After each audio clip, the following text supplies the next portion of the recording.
ದಕ್ಷಿಣ ಕನ್ನಡ ಜಿಲ್ಲೆಗೆ, ಸ್ಪೆಷಲಿ ಕರಾವಳಿಗೆ ಯಾವುದಾದರೂ ಒಂದು ಬರಬೇಕು ಅಂತ, ಅದರೊಂದು ಯೋಜನೆ ಬರಬೇಕು ಅಂತಾದರೆ ಅಥವಾ ಯಾವುದಾದ್ರೂ ಒಂದು ಕಾಮಗಾರಿ ಬರಬೇಕು ಅಂತಂದರೆ ತುಂಬ ವಿಳಂಬ ಆಗ್ತದೆ. ಕೇವಲ ಹಜ್ ಭವನದ್ದು ಮಾತ್ರ ಅಲ್ಲ ಹೇಳ್ತಾ ಇರೋದು, ಬೇರೆ ಬೇರೆ ಇದೆ. ಬ್ಯಾರಿ ಭವನ ಇದೆ. ಸಿದ್ದರಾಮಯ್ಯನವರು ಹೇಳಿದರು, ಕರ್ನಾಟಕದಲ್ಲಿ ಗುಲ್ಬರ್ಗ ಮತ್ತು ಬೆಳಗಾವಿ 4 ಕಡೆಗಳಲ್ಲಿ ಹಜ್ ಭವನವನ್ನು ಮಾಡ್ತೇವೆ ಅಂತ ಭರವಸೆ ಕೊಟ್ಟರು. ಎಲ್ಲವೂ ಕೂಡ ಇಲ್ಲಿ ಭರವಸೆಯಾಗಿ ಮಾತ್ರ ಉಳಿದಿದ್ದೇವಿನ ಕಾರ್ಯರೂಪಕ್ಕೆ ಬರ್ತಾ ಇಲ್ಲ.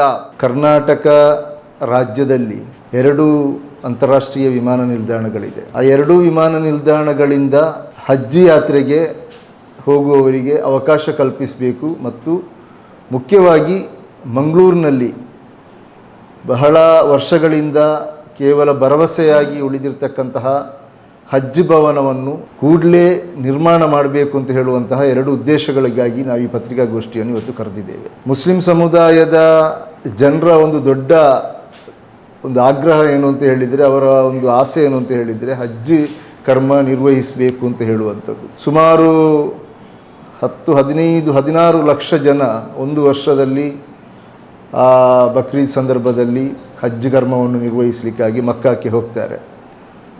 ಅದರಲ್ಲಿ ಸುಮಾರು 1,70,000 ಮಂದಿ ಭಾರತದಿಂದ ಹೋಗ್ತಾರೆ.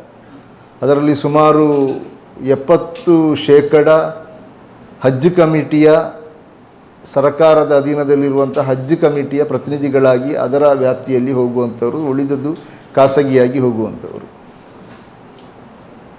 ಕರ್ನಾಟಕದಿಂದಲೂ ಕೂಡ ಸುಮಾರು 7,500 ಮಂದಿ ಈ ವರ್ಷ ಹಜ್ ಕಮಿಟಿಯ ಮೂಲಕ ಹೋಗಲಿಕ್ಕೆ ಅರ್ಜಿಗಳನ್ನು ಸಲ್ಲಿಸಿದ್ದಾರೆ. ಅವರಿಗೆ ಹೋಗುವಂತಹ ಏನು ಅನುಮತಿಯು ಕೂಡ ಸಿಕ್ಕಿದೆ. ಒಂದು ಹಜ್ಜಿಗೆ ಹೋಗಬೇಕು ಅಂತ ಆದರೆ ಇವಾಗ ಕರ್ನಾಟಕದಲ್ಲಿ ಬೆಂಗಳೂರಿನಿಂದ ಮಾತ್ರ ಹೋಗಲಿಕ್ಕೆ ಅವಕಾಶ ಇರುವಂಥದ್ದು. ಒಂದನೇ ಕಾರಣ, ಹಜ್ ಭವನ ಇಲ್ಲ. ಮಂಗಳೂರಿನಲ್ಲಿ ಹಜ್ ಭವನ ಇಲ್ಲ.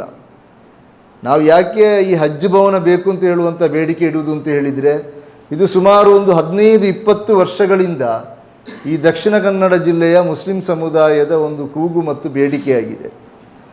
ಇಲ್ಲಿನ ಪ್ರತಿನಿಧಿಗಳು, ಸರ್ಕಾರಗಳು ತುಂಬ ಬಂದು ಹೋಗಿದೆ. ಅನಂತರ ಎಲ್ಲರೂ ಕೂಡ ಭರವಸೆ ಕೊಡ್ತಾರೆ, ಹಜ್ ಭವನವನ್ನು ನಿರ್ಮಾಣ ಮಾಡ್ತೇವೆ, ಈ ವರ್ಷ ಮಾಡ್ತೇವೆ, ಆರಂಭ ಮಾಡ್ತೇವೆ ಅಂತ ಹೇಳಿ ಕಳೆದ 15 ವರ್ಷಗಳಿಂದ ಇಲ್ಲಿ ಭರವಸೆಯನ್ನು ಕೊಡ್ತಾ ಇದ್ದಾರೆ.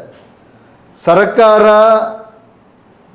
ಆ ಬೇಡಿಕೆಯನ್ನು ಮನ್ನಿಸಿ ಬಜೆಟ್ನಲ್ಲಿ 10 ಕೋಟಿ ರೂಪಾಯಿ ಅನುದಾನವನ್ನು ಕೂಡ ಇಟ್ಟಿದೆ. ಅದು ನಂತರವೂ ಕೂಡ ಅನುದಾನವನ್ನು ಹೆಚ್ಚಳ ಮಾಡಿದ್ದಾರೆ ಅಂತ ಹೇಳುವಂಥದ್ದು ಕೂಡ ಒಂದು ಮಾಹಿತಿ ಇದೆ. ಆದರೆ ಈ 10 ಕೋಟಿ ರೂಪಾಯಿ ಅನುದಾನ ಇಟ್ಟು ಎಷ್ಟೋ ವರ್ಷಗಳಾಗಿದೆ. ಇಲ್ಲಿ ಜಾಗ ಗುರುತಿಸಲಿಕ್ಕೆ ಸಾಧ್ಯವಾಗಲಿಲ್ಲ, ಸರ್ಕಾರಿ ಜಾಗ ಇಲ್ಲ ಅಂತ ಹೇಳುವಂಥ, ಅಂದರೆ ಇದು ನಿರ್ಲಕ್ಷ್ಯ. ವಿಶೇಷವಾಗಿ ಹೇಳುವುದಾದರೆ ದಕ್ಷಿಣ ಕನ್ನಡದಲ್ಲಿರುವಂತಹ ಮುಸ್ಲಿಂ ಜನಪ್ರತಿನಿಧಿಗಳ ನಿರ್ಲಕ್ಷ್ಯ ಅಂತ ಹೇಳಬೇಕು. ಎಲ್ಲ ಜನಪ್ರತಿನಿಧಿಗಳ ನಿರ್ಲಕ್ಷ್ಯ ಇದೆ, ಅದರಲ್ಲಿ ಮುಸ್ಲಿಂ ಜನಪ್ರತಿನಿಧಿಗಳಿದ್ದಾರೆ ದಕ್ಷಿಣ ಕನ್ನಡ ಜಿಲ್ಲೆಯಲ್ಲಿ. ಪ್ರಭಾವಿ ನಾಯಕರಿದ್ದಾರೆ, ಅವರ ನಿರ್ಲಕ್ಷ್ಯ ಇದು. ಒಬ್ಬ ಮನಸ್ಸು ಮಾಡಿದರೆ ಒಬ್ಬ ಶಾಸಕನಿಂದ ಮಾಡಲಿಕ್ಕೆ ಸಾಧ್ಯವಿರುವಂತಹ ಕೆಲಸ ಇಲ್ಲಿ ಶಾಸಕರಿದ್ದಾರೆ, ಸಚಿವರಿದ್ದಾರೆ, ಎಲ್ಲರೂ ಇದ್ದಾರೆ. ಸುಮಾರು ದೊಡ್ಡ ಸಂಖ್ಯೆಯಲ್ಲಿ ಮುಸ್ಲಿಂ ಕಮ್ಯುನಿಟಿ ಇರುವಂತಹ ಒಂದು ಜಿಲ್ಲೆಯೂ ಕೂಡ ಆಗಿದೆ. ಆದರೆ ಈ ಜಿಲ್ಲೆಯಲ್ಲಿ ಒಂದು ಹಜ್ ಭವನವನ್ನು ನಿರ್ಮಾಣ ಮಾಡಲಿಕ್ಕೆ ಯಾಕೆ ಇಷ್ಟೊಂದು ಇಚ್ಛಾಶಕ್ತಿಯ ಕೊರತೆ ಆಗ್ತಾ ಇದೆ? ತುಂಬ ವರ್ಷಗಳಿಂದ ಇಲ್ಲಿ ಜಾಗ ಗುರುತಿಸಲಿಕ್ಕೆ ಸಾಧ್ಯವಾಗಲಿಲ್ಲ, ಅದು ಜಾಗ ಸರ್ಕಾರಿ ಜಾಗ ಇಲ್ಲ ಹಾಗೆ ಹೇಳ್ತಾ ಇದ್ದರು. ಹಾಗೆ ಎಲ್ಲವೂ ಕೂಡ ನಾವು ಬೇಡಿಕೆ ಇಟ್ಟಿದೆ. ಇಲ್ಲಿ ವಕ್ಫ್ ಭೂಮಿಗಳು ತುಂಬ ಅತಿಕ್ರಮಣವಾದಂತಹ ಭೂಮಿಗಳಿದೆ, ಅದನ್ನು ಗುರುತಿಸಿದರೂ ಕೂಡ ಒಳ್ಳೆಯ ವ್ಯಾಲ್ಯೂಯಬಲ್ ಇರುವಂತಹ ಜಾಗವನ್ನು ನಮಗೆ ಸಿಗಲಿಕ್ಕೆ ಸಾಧ್ಯವಿದೆ. ಅದು ಕೂಡ ಅಂದರೆ ಈ ವಕ್ಫ್ ಭೂಮಿಯನ್ನು ಯಾರು ಪರಬಾಧೆ ಮಾಡಿದ್ದಾರೆ, ಅತಿಕ್ರಮಣ ಮಾಡಿಕೊಂಡಿದ್ದಾರೆ, ಇದರಲ್ಲಿ ದೊಡ್ಡ ದೊಡ್ಡ ರಾಜಕಾರಣಿಗಳ ಪಾತ್ರ ಇದೆ. ಅದರಲ್ಲಿಯೂ ಕೂಡ ಇವರು ವಿಫಲವಾಗಿದೆ. ಕೊನೆಗೆ ಮುಡಿಪುವಲ್ಲಿ ಒಂದು ಜಾಗ ನೋಡಿದ್ದಾರೆ, ಮತ್ತು ಬಜ್ಪೆ ಕೆಂಜಾರು ಗ್ರಾಮ ಪಂಚಾಯತಿನಲ್ಲಿ ಕೂಡ ಒಂದು 3.5 ಎಕರೆ ಜಾಗೆಯನ್ನು ಗುರುತಿಸಿದ್ದಾರೆ. ಇಲ್ಲಿ ಇದನ್ನು ಹಜ್ ಕಮಿಟಿಗೆ ಕೊಟ್ಟು ಇದನ್ನು ಹಜ್ ಭವನ ಮಾಡಬೇಕು ಅಂತ ಹೇಳುವಂಥದ್ದು ಗುರುತಿಸಿದ್ದಾರೆ. ಅಂದರೆ ಇದು ಎಷ್ಟೋ ವರ್ಷಗಳ ಪ್ರಕ್ರಿಯೆ ನಂತರ ಆದರೂ ಕೂಡ ಅದು ನಿಧಾನಗತಿಯಲ್ಲಿ ಹೋಗ್ತಾ ಇತ್ತು, ಅದರ ಪ್ರಕ್ರಿಯೆ ಆಗಲಿಲ್ಲ. ಮತ್ತು ಕಳೆದ 1-1.5 ವರ್ಷಗಳ ಹಿಂದೆ ಆಗಿರ್ತದೆ, ಇಲ್ಲಿನ ಉದ್ಯಮಿಯಾದಂಥ ಇನಾಯತ್ ಅಲಿಯವರು ಅವರ ಸ್ವಂತ ಆಸ್ತಿಯನ್ನು ವಕ್ಫಿಗೆ ಹದಿಯ ಮಾಡಿದ್ದು, ದಾನ ಮಾಡಿಕೊಟ್ಟು ಇಲ್ಲಿ ವಕ್ಫ್ ಭವನವನ್ನು ನಿರ್ಮಾಣ ಮಾಡಿ ಅಂತ ಹೇಳಿ ಅದನ್ನು ಸರ್ಕಾರದ ಹಜ್ ಕಮಿಟಿಗೆ ಅದನ್ನು ರಿಜಿಸ್ಟ್ರೇಷನ್ ಕೂಡ ಮಾಡಿಕೊಟ್ಟಿದ್ದಾರೆ.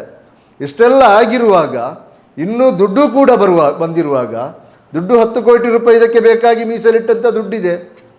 ಇಷ್ಟು ದುಡ್ಡುಗಳು ಇರುವಾಗ ಇದಕ್ಕೆ ಬೇಕಾದಂಥ ಜಾಗವೂ ಕೂಡ ಹಜ್ ಕಮಿಟಿಯ ಮೇಲೆ ರಿಜಿಸ್ಟ್ರೇಷನ್ ಆಗಿರುವಾಗ ಈಗ 1.5 ವರ್ಷ ಆಯ್ತದಾಗಿ ಅಂತಿಮ ಹಂತಕ್ಕೆ ಆಗಿ, ಆದರೆ ಇನ್ನೂ ಕೂಡ ಹಜ್ ಭವನ ಟೆಂಡರ್ ಪ್ರಕ್ರಿಯೆ ಆಗಲಿ ಅದನ್ನು ನಿರ್ಮಾಣ ಮಾಡಬೇಕು ಅಂತ ಹೇಳುವಂತಹ ಒಂದು ಇಚ್ಛೆ ಆಗಲಿ ನಮ್ಮ ಸರ್ಕಾರಗಳಿಗೆ, ಇಲ್ಲಿನ ಜನಪ್ರತಿನಿಧಿಗಳಿಗೆ, ಇಲ್ಲಿನ ಜಿಲ್ಲಾಡಳಿತಕ್ಕೆ ಇದ್ದಂತೆ ಕಾಣ್ತಾ ಇಲ್ಲ.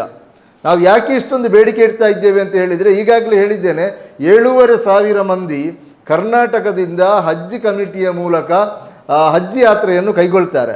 ಆ 7,500 ಮಂದಿಯಲ್ಲಿ ಸುಮಾರು 20% ಅಂದರೆ ಸುಮಾರು 1,300ಕ್ಕಿಂತಲೂ ಹೆಚ್ಚು ಮಂದಿ ದಕ್ಷಿಣ ಕನ್ನಡ ಜಿಲ್ಲೆಯವರಾಗಿದ್ದಾರೆ. ದಕ್ಷಿಣ ಕನ್ನಡ ಜಿಲ್ಲೆಯಿಂದ ಹೋಗುವಂಥ ವ್ಯಕ್ತಿಗಳಾಗಿದ್ದಾರೆ, ಹಜ್ ಯಾತ್ರಿಕರಾಗಿದ್ದಾರೆ. ಇಲ್ಲಿ ನಾವು ಗಮನಿಸಬೇಕಾದದ್ದು, ಹಜ್ ಯಾತ್ರೆಗೆ ಹೋಗುವಂಥದ್ದು ಬಹುತೇಕ ಸ್ವಲ್ಪ ಪ್ರಾಯವಾದವರು, ಅವರು ಸ್ವಲ್ಪ ಶಾರೀರಿಕವಾಗಿ ಅಷ್ಟು ಫಿಸಿಕಲ್ ಆಗಿ ಫಿಟ್ನೆಸ್ ಆಗಿರುವುದಿಲ್ಲ. ಬೆಂಗಳೂರಿನಿಂದ ಹೋಗಬೇಕು ಅಂತಾದರೆ ಕನಿಷ್ಠ 3 ರಿಂದ 4 ದಿವಸ ಮೊದಲು ಹೋಗಿ ಬೆಂಗಳೂರಿನಲ್ಲಿ ಅಲ್ಲಿ ಸ್ಟೇ ಆಗಬೇಕು.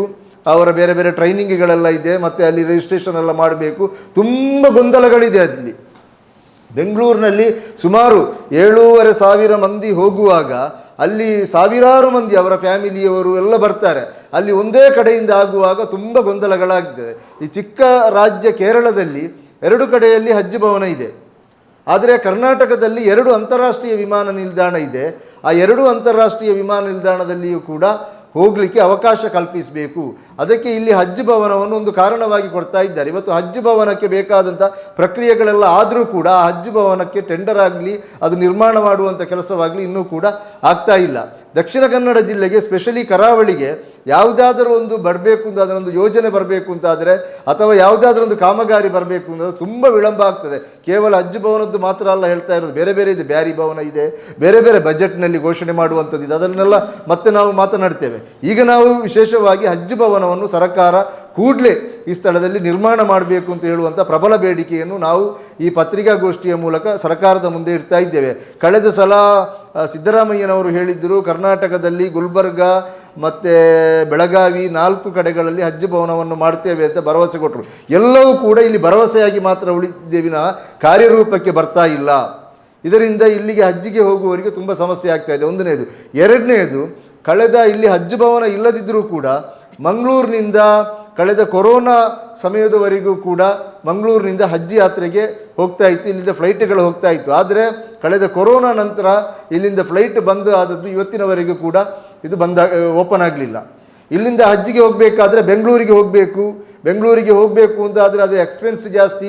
ಅಲ್ಲಿ 3-4 ದಿವಸ ಹೋಗಿ ನಿಲ್ಲಬೇಕು. ಪ್ರಾಯದವರೆಲ್ಲ ಇದ್ದಾರೆ, ಅವರಿಗೆ ಹಜ್ ಯಾತ್ರೆ ಮಾಡುವುದು ಅಂತ ಹೇಳಿದರೆ ಅಲ್ಲಿ ಹೋದ ನಂತರವೂ ಕೂಡ ತುಂಬ ಬಿಸಿಲಲ್ಲಿ ತುಂಬ ನಡಿಲಿಕ್ಕೆಲ್ಲ ಇರ್ತದೆ. ಇಲ್ಲಿಯೂ ಕೂಡ 2-3 ದಿವಸ ಹೋಗಿ ಬೆಂಗಳೂರಲ್ಲಿ ಇಲ್ಲಿಂದ 300 ಕಿಲೋಮೀಟರ್ ಯಾತ್ರೆ ಮಾಡಿ ಬೆಂಗಳೂರಲ್ಲಿ ಹೋಗಿ ನಿಂತು ಅಲ್ಲಿಂದ 3 ದಿವಸ ಕಳೆದ ನಂತರ ಹೋಗುವಂಥದ್ದು ವ್ಯವಸ್ಥೆ, ಇದು ತುಂಬ ಅವರಿಗೆ ಕಿರುಕುಳ ಕೊಡುವಂಥ ಒಂದು ವ್ಯವಸ್ಥೆ ಆಗಿದೆ.